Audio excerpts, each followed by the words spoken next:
ustedes, Marcelo Giancerra. Buenas, ¿cómo están todos? Bienvenidos a otro programa de Vos Quién Sos. ¿Cómo anda esta banda? Vamos todavía, che. Bueno, muchas gracias por estar del otro lado. Hoy un invitado, pura música, un tipo que sabe un montón, con un buen gusto. Para mí, crack total. Con nosotros el amigazo Gustavo Lorenzati. ¿Cómo va? ¿Cómo va? ¿Cómo anda, maestro? Bien. ¿Maestros? ¿Cómo Bueno, andan ustedes? maestro. No, son bueno. maestros. Maestros absolutos. Bueno, está bien. Bueno, Yo chicos. quiero tener una presentación de esa como la que tenés vos, del tipo que Así, grita. ¿viste? Así, y Gustavo Sí, Lorenzati. quiero una presentación de esa para mi programa. Vamos a imponerla. ¿Cómo andas, loco? Muy bien, ¿y vos? Todo bien, todo Gracias bien. por la invitación. No, gracias a vos por venir, ¿no? No, por favor. Che, ¿sos de Rosario vos? ¿Naciste en Rosario? Yo nací en Rosario y a quién le puede importar, decía Caburo. Sí. ¿En qué zona? Zona, a mitad de camino de zona centro y zona sur. A mitad de camino. Ah, seguís viviendo por ahí. Sigo en otro lugar de esa, pero sí. Pero va ahí por el... Pero más o menos, sí. Es una zona en la que todavía, o en una época en la que todavía esa zona que tenía costados marginales no era peligrosa. Yo volvía del centro caminando, cruzando lo que hoy es la Villa La Lata, por ejemplo, Sí, y no pasaba nada. jamás tuve un atisbo de, no de miedo, ni de pensar en que podía pasar algo. Otras épocas, obviamente. ¿Fuiste de jugar a la pelota? ¿Sí? Sí, ¿Viviste esa época? teníamos una plaza a 2 cuadras, así que ahora después pusieron una escuela, así que pero sí. Digo, si no íbamos a la Plaza Saavedra, que se reinauguró hace poco. Sí, quedó muy linda. Hermosa quedó. Íbamos ahí Queda también. Saavedra y San Martín. No, la Plaza Saavedra es la que está en Italia, Dorrego, Saavedra y Uruguay. Sí, hermosa quedó. Quedó hermosísima. Hermosa, sí. Un muy buen trabajo hicieron la municipalidad. Una plaza que Bueno. vos pasabas de noche era tenebrosa y ahora pasaba la noche y hay gente, hay Claro, familia. vos aparte vos vivís está- muy cerquita de ahí. Vivía, antes cuando era soltero vivía más cerca que ahora, pero vivo en la zona, digamos. Claro, Sí. muy bien. Ahora vivo en la zona de lo que es el conocido, el llamado Barrio Cura. Por el cura La provincial. zona del por ahí. country de Provincial, en esa zona. Che, Gustavo, bueno, ¿tu viejo se dedicaba a los medios? ¿Cómo fue tu familia? No, mi viejo nada que ver. Mis viejos se conocieron en una peña folclórica. Ay, qué lindo. Sí, pero no tenían que ver con la música particularmente. No, mi viejo laburaba para lo que era, en ese momento se llamaba la IAME. La IAME, que era la fábrica de aviones que fundó Perón, que después se transformó en la IME, que era la fábrica de rastrojeros. Y él trabajaba acá, que había una oficina local que mandaba las piezas para el armado de los autos, entonces bueno, de Córdoba vino acá y acá la conoció mi vieja y ahí se armó la ¿Tu hijo familia. cordobés? Mi viejo nació en Córdoba, en Guatimocín. Mira, Hoy es ciudad, creo ya, Guatimocín. ¿has ido Sí. cada tanto, vas? Sí, fui un par de veces, sí, he ido. He ido a la casa, inclusive, donde nació, porque en esa época no había... Nacían en las casas, no nacían en hospitales ni nada por el estilo. Eran 8 hermanos, eran 8 los monos, digamos. No, yo- Sí, eran 8 hermanos. ¿Y- Pero bien. y te Y gustó mi vieja no, mi vieja de acá, de Rosario, la chica del centro era mi vieja, Ama de casa. ama de casa. Sí. Bien. ¿Y la música de tu vida? Porque la música es... La música me entró por la casa. Perdóname, justamente. ¿te entró la música y los medios o los medios después fue la música? No, ¿Cómo fue? no, la música. La música, yo no tengo memoria, no tengo una fecha fundacional en ese sentido, porque desde que yo me acuerdo en mi casa había música. Había un combinado Philips, después se compró el tocadisco Inelro, después ya vinieron los primeros equipos importados, pero siempre hubo formas de escuchar músicas en casa. Y mi viejo era muy fanático del folclore, y mi vieja era muy fanática de los cantantes de jazz, fanática de Sinatra. Entonces como que tenía una mezcla... Había info. Sí, totalmente. Y me empecé a ser fanático de la radio de chico, me gustaba mucho escuchar radio, escuchaba lo que había local, que en esa época no había mucho porque eran 3 radios locales, era fanático del Expreso de Poli, Claro. estoy hablando de mi adolescencia, del flaco Poli Román, y entonces bueno, era la puerta por la cual uno abría universos y de los cuales ya después no te podías desprender. Una vez que vos conocés determinadas cuestiones, ya las tenés para siempre. Y en muchas de las cosas que escuché en esa época son las cosas que sigo escuchando hoy día. Y ahí empezó la parte de que vos empezás a buscar información, amigos que tengan otros discos. Teníamos la costumbre en el barrio, éramos un grupo muy lindo, eran todos más grandes que yo en realidad. Había reunión todos los sábados a la tarde. Todos los sábados a la tarde, porque los sábados a la mañana era otra costumbre, era excursión al centro. A buscar música. A comprar un disco. Un simple, un long play, según las posibilidades económicas. Y a la tarde la reunión para escuchar todo lo que se había comprado. O algunas otras cosas anteriores, por supuesto. Entonces como que siempre estuve muy cerca y muy rodeado de todo lo relacionado con la música.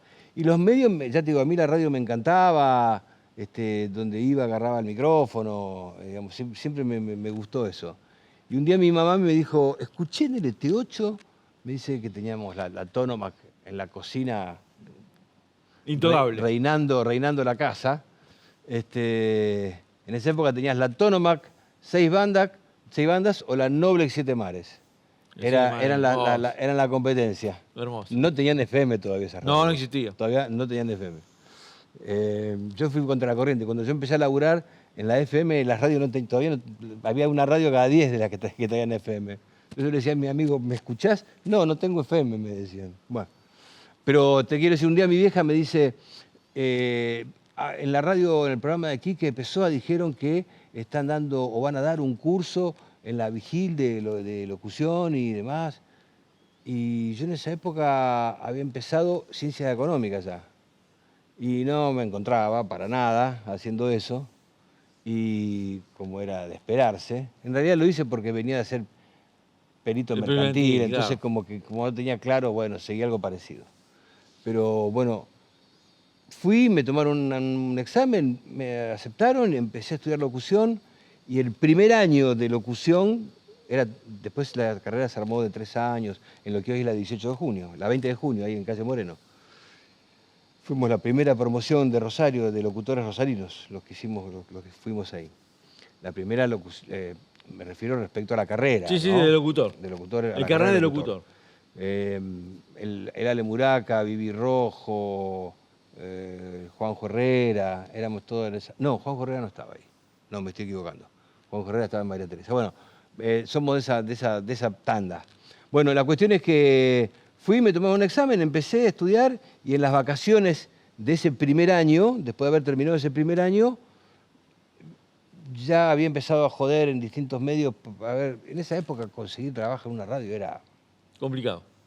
Había 3 radios. Entraba cuando se moría o se jubilaba uno. Y depende del lugar de la cola en donde estuvieras esperando, porque te imaginás que había cola. Sí, y yo no tenía ningún tipo de acomodo, ni cola, ni nada. Pero bueno, tuve un tipo que un día me dijo, todos me decían que no, un tipo que me dijo, bueno, déjame ver. Montó. Olvídate. Ya estabas adentro. Me le monté en la espalda al tipo. ¿Te acordás quién era el tipo? Norberto Borsone. Ah, claro, lo Norberto. nombro siempre. Sí, tenía el programa que se llamaba La Púa. Sí, la púa. Claro, La Púa. Y le rompí tanto las pelotas que un día me dijo, bueno, ¿qué quería hacer? Y me plantaba en la puerta de la radio todos los días. Y el tipo no es que no me atendía y todo, pero me decía, no, lo que pasa es que en esa época era la transición entre el gobierno militar y la democracia. Ah. Entonces estaba todo ahí muy... Muy débil. Entonces, apenas se dio el cambio, que entró el interventor democrático, el tipo me dijo, bueno, vení, a ver qué vamos a hacer. Y me dejó hacer unos micros de la historia de la ciudad. Ah. Empecé a producirlos yo, los micros, y después al final me fui metiendo. Ese mismo año se abrió la FM del ET3, que era la primera FM que se abría en Rosario. Y también rendí el examen, hice las pruebas, todo, y me aceptaron. Y ya después ahí entré ya como locutor estable de la radio. Y ya me metió en la FM. música también. Y ahí ya, sí, porque ya, en realidad siempre estuve metido en la música, siempre tuve una fuerte relación. Ahí fue donde lo conocí a tu viejo, cuando estaba como locutor de FM, que tu viejo me mandaba en cana siempre. Yo, tengo un minuto. Lo que quieras. El viejo estudio del ET3, calle Balcarce. Tenía un estudio enorme. Enorme. Enorme. Pegado al auditorio. Pegado al auditorio. Y en una época hicieron para los locutores hicieron un cubículo, digamos, con división, para hacerlo tipo sala de locutores. Era tan grande el estudio que entraba esa oficinita más y sobraba lugar. Y entonces los locutores nos poníamos ahí. Había 2 locutores por turno en esa época. Y resulta que yo tenía turno cuando la radio después, bueno, por una serie de cambios que hubo, me pusieron de turno a ver la radio a las 6 de la mañana los domingos. Domingo de 6 de la mañana a 2 de la tarde tenía turno. Me re quería la jefa de locutores. Me re amaba. Entonces, ¿te imaginas? Yo salía con mis amigos, volvía, me tiraba en el sofá que tenía de entrada a la radio hasta que se hacía la hora que tenía que salir al aire. Me acuerdo que el vigilante, Jorgito, un divino, siempre me preparaba un tecito para tomar algo. Tenía que salir hablando a las 6 de la mañana, después de había dormido 1 hora. Bueno, entonces abría la radio y no sé, creo que a las 8 empezaba el programa de Tu Viejo. En la Sí, 8, 10, depende. 8, 9, no me sí. acuerdo. Bueno, la cuestión es que yo me iba a ese cubículo, que tenía un silloncito, me acurrucaba, porque ya no, como ellos tenían locutor y todo, estaba Negro Coronel. Negro Coronel. Bueno, yo no trabajaba en ese programa, pero me tenía que quedar porque estaba de turno. Entonces, ¿qué hacía? Me iba a dormir. ¿Te imaginas qué iba a hacer? Iba a mirar no. Entonces me acurrucaba en un silloncito que había y cada media hora tenía que salir porque tenía que hacer los noticieros. Entonces, cada vez que salía, te imaginas, con la cara desfigurada. Y Tu Viejo, religiosamente, así, sin posibilidad de error, decía, ahí sale Lorenzati, dormilón como gato de vidriera. Decía eso cada vez que salía, dormilón como gato de vidriera. Hasta que la jefa de locutor escuchó eso y se me armó un quilombo. Y le dije a Tu Viejo, nunca más, por favor. No digas más nada. No digas más nada. No me mandé más al frente. Pero bueno. Era otra época de la radio. Sí. No sé cómo lo ves. No existe más esa época. Cosa que yo lo hablo con los pibes más jóvenes y yo tengo el recuerdo de que se divertían en la radio. Estaba permitido el chiste, la broma, hasta bromas pesadas, muy pesadas, pero era otro el clima. Hoy vos vas a algunas radios o medios y decís, mamita, ¿qué estamos haciendo acá? No. Yo tengo recuerdos. Yo empecé, lo que pasa es que yo tuve la oportunidad de laburar con tipos que habían hecho radioteatro. Claro. O sea, que ya estaban jubilándose en esa época, por supuesto. Pero había unos personajes extraordinarios. En el programa mismo, en este mismo programa, locutores que jugaban. Recuerdo cuando hacían la vieja cafetera de Mori, que se hacía con locutores parados. Claro. No se sentaban los locutores. A tril y a los gritos y a los chistes. Y se tiraban con cualquier cosa. Era muy divertida la radio en esa época, era muy divertida. Después, lo que en realidad no es que se le perdió un poco el respeto, que en esa época, más allá de lo divertido que era, al aire no se traslucía eso. Totalmente. Era una cuestión interna. Era todo siempre una cuestión interna. Después se fue contracturando al aire y ya cambió, ya vino otro, el periodo Pergolini, Tinelli, digamos, ya fue otra cosa. Pero hasta ese momento era muy divertido, pero a su vez, muy profesional. Para afuera era muy profesional. Eso se perdió mucho. Sí, porque se le perdió el respeto a la radio en realidad. Gustavo, no está mal. Sí, yo extraño un poco eso. Hay un equilibrio, pero bueno. Sí, perdón. Extraño un poquito. A mí siempre lo que me gusta mucho de ver tus programas o escucharte en la radio o en la tele es la información que vos tenés de lo que presentás. No presentás, vamos a escuchar a Pepito Juárez y tal tema. Vos tenés una info, una data y la contás de una manera que hace interesante escuchar ese tema que después presentás. Sí, es la idea. Eso en realidad... Eso, perdón, ¿lo preparás o ya lo tenés incorporado? No, un guión siempre se arma, porque necesitas un orden que lo tenés que tener presente. Pero generalmente no, después el contenido es como que ya... Hay cosas que sí, por ir a buscar porque no te acordás un año o el nombre de un disco puntual, pero en general uno más o menos... Aparte uno trabaja sobre la información que tiene también. Yo no busco cosas que no conozco o que no sé disfrutar, porque de alguna forma también eso tiene que ver con el programa. El programa lo tengo que disfrutar yo y me tiene que gustar a mí para convencer a la gente de que eso está bueno hacerlo. Entonces, no, pero en general... Lo que pasa es que yo siempre me interesé mucho, siempre leí mucho, compré muchos libros. me hacía traer libros de afuera, colecciones de música que acá no había. Tengo todavía, que mi mujer me va a matar alguna vez, algún día voy a llegar y no lo voy a encontrar, tengo un archivo, una pila de diarios, Claro. de cosas, de recortes, de cosas que en esa época el archivo era eso. No hay otra forma. No había web, no había nube, no había nada. El archivo era el archivo, corpóreo. Y después, por supuesto, que la internet facilitó todo de una manera. Todo. Eso cambió mucho todo, ¿eh? Pero lo que sí me doy cuenta, sí, totalmente. Y seguramente cada especialista de su tema podrá corroborarlo en su temática, es que hay mucha información mala y falsa dando vuelta en internet. Hay Sí, mucha. aparte, más allá de la información, porque vamos a suponer que a mí me llaman y dicen, che, tenés que hacer un programa de música tipo el de Lorenzati. Dale. Por más información que yo tenga en la web, por más data que yo Sí. tenga, me va a salir para el traste. Sí. Porque, digamos, el que conoce el paño sos vos. Sí, te entiendo. Y tenés la info. Como pasa en todos los temas. Yo en sabía realidad. lo que aprendí eso cuando estudiaba cocina. Viste que la receta no te la quieren dar. Y un tipo dice, ustedes den la receta no es importante, es el cocinero. Claro, el toque. Claro, entonces yo te puedo dar la misma receta, somos nosotros 5, y nos va a salir totalmente distinto a cada uno. Totalmente. Entonces me parece que la guitarra está muy lindo, facilita mucho el laburo, pero la forma de contarlo es tuya. Sí. El toque personal es inconfundible. No digo en mi caso, digo En general. en cada cosa que uno hace. Sí, En es general. cierto. A mí me pasa con el Bigote Acosta, ¿no? Cuando hace el programa de música. Sí. ¿Viste? El Bigote tiene una info. Yo una vez lo quise hacer algo parecido, me salió horrible. Porque el tipo es el que tiene la data. Yo el Bigote, uno de los tipos a los que más música le he robado. Literalmente, ¿eh? Sí. Cuando digo robado, Yo hago lo mismo. que le robé discos. Ah, no, eso no. No, literalmente digo, le he robado. He robado discos, muchísimos. Él también me ha robado algunos, pero creo que yo le robé más a él que él a mí. Y aparte sí, también le robé mucha información. Hay dos tipos a los que yo en un principio les absorbí mucha información. Uno fue a él y el otro es a Pedrito Guastela. Mira. Ahora está laburando en un estudio en Funes, no está haciendo Sí. radio. Pero con Pedrito laburamos algunos años juntos y era un tipo de un gusto maravilloso para la música. Bueno, la música era de buen gusto también en esa época. ¿Cómo cambió? Eso te iba a Tenía otra preguntar. característica.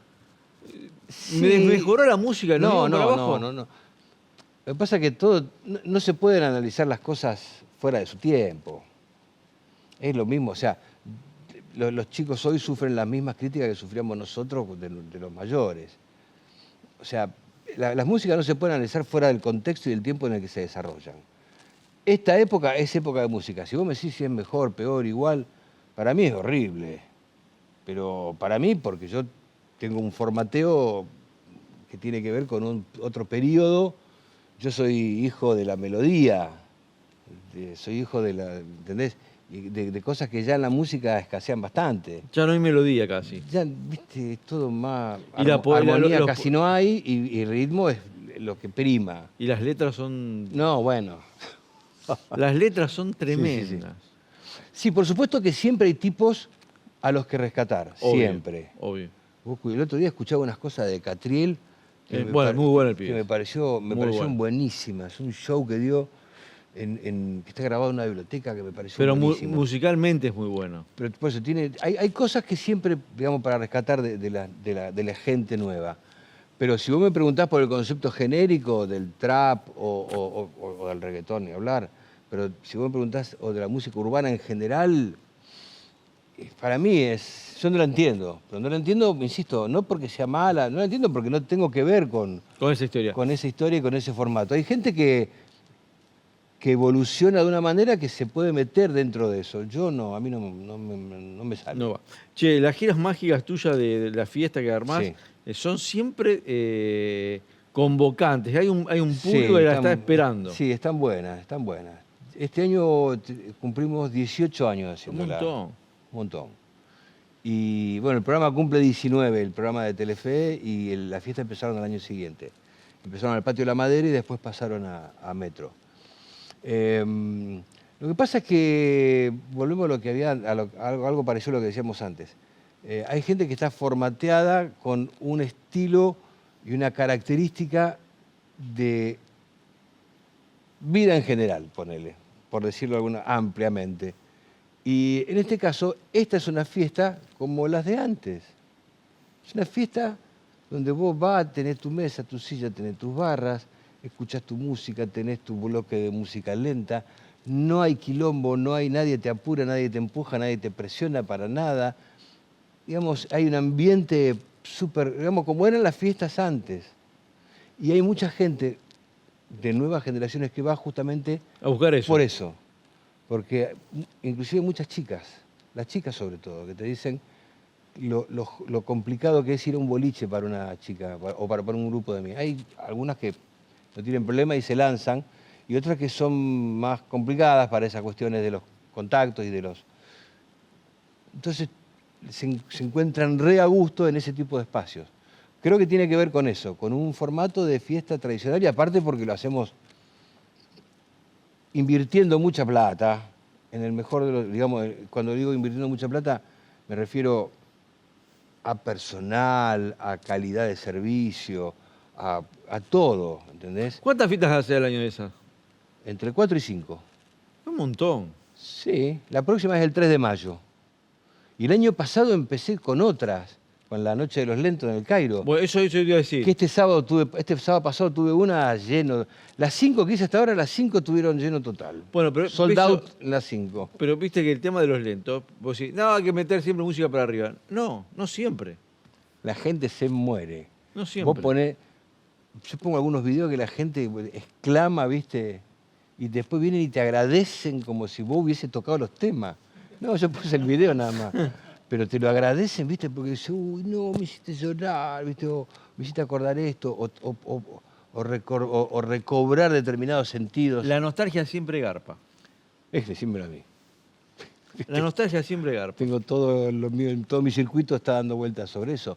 Pero no por tomarla como un negocio, sino por tomarla como una cuestión emotiva. Pero totalmente. De una emoción del ser humano que es inevitable. Y saber de dónde uno viene, qué fue lo que mamó. La nostalgia es inevitable. Porque vos en algún momento siempre vas a poner a recordarte algo que te pasó en función de algo que te está pasando. Sin duda. Pero la nostalgia es algo inevitable. Y si vos la podés adornar y la podés, digamos, bien conducir, como en este caso puede ser a partir de la música, a partir de fiestas o a partir de encuentros como este de los lentos, bueno, enhorabuena. Agustín, millones de gracias por venir. No, por una la alegría enorme. invitación. Te saludo, Bueno. te doy un abrazo. Gracias, Marcelito. No, gracias a vos, loco. Un gusto Bueno, enorme. gente, ¿no se va a mover? Maestros, Bueno, maestro, otra ha vez. sido un placer. Dale con los maestros. Lo vas a hacer agrandar. Sí, me parece que con alguno, con vos toqué no, con alguno he tocado en algún lado, me parece. Toqué en tus fiestas de retro con granados. Ahí está. En algún lado, sí, porque yo siempre ando... Alguna moneda quedó pendiente. Con los extranjeros hemos tocado. Con los extranjeros. Bueno, gente, no Bueno. se mueva, ¿eh? Venimos de enseguida. Gustavo Lorenzetti, gracias por todo. Gracias.